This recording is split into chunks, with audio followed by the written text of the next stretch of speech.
Bonjour à toutes et à tous et bienvenue dans le condensé de l'actualité de ce mardi 26 août 2025. Au Bénin, la haute direction politique HDP de l'Union progressiste, le Renouveau UPR, a annoncé le lundi 25 août 2025 la suspension des adhésions des membres du bloc républicain exerçant un mandat électif ou une fonction dirigeante. La mesure signée par le secrétaire général Gérard Benossi vise à préserver l'unité interne et éviter les tensions politiques au sein de la majorité à l'approche des législatives et communales de janvier 2026.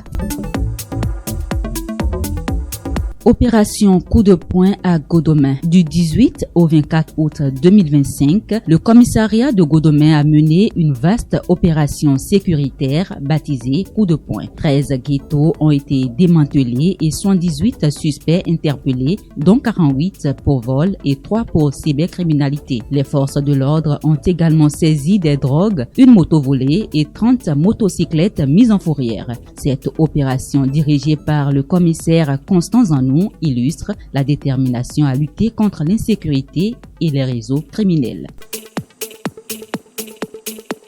Cambriolage à Alejo entre le 23 et 25 août 2025, le commissariat de l'arrondissement d'Alejo dans la commune de Basila a mené 2 opérations réussies ayant permis l'arrestation d'un individu soupçonné de cambriolage et la récupération de 3 motos volées. Lors d'une patrouille nocturne, le suspect a tenté de fuir après avoir été repéré, mais il a rapidement été interpellé. Lors de l'interrogatoire, il a reconnu avoir cambriolé 2 domiciles dans le même quartier, dérobant une motocyclette et un lampadaire solaire. Le dimanche 24 août, la police a également répondu à un appel d'une victime de vol de moto à Quindi. Les investigations ont conduit à un domicile au village Idola chez un revendeur de motos d'occasion où 3 motos ont été retrouvées, dont celle de la victime, ainsi que d'autres objets d'origine douteuse. Les enquêtes se poursuivent pour retrouver d'éventuels complices.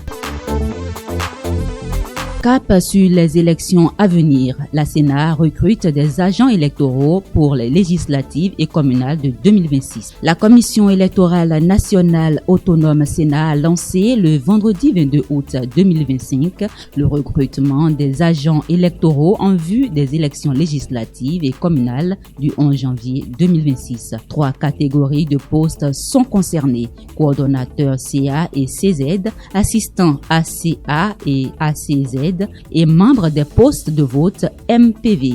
Les candidats intéressés sont invités à postuler selon leur profil.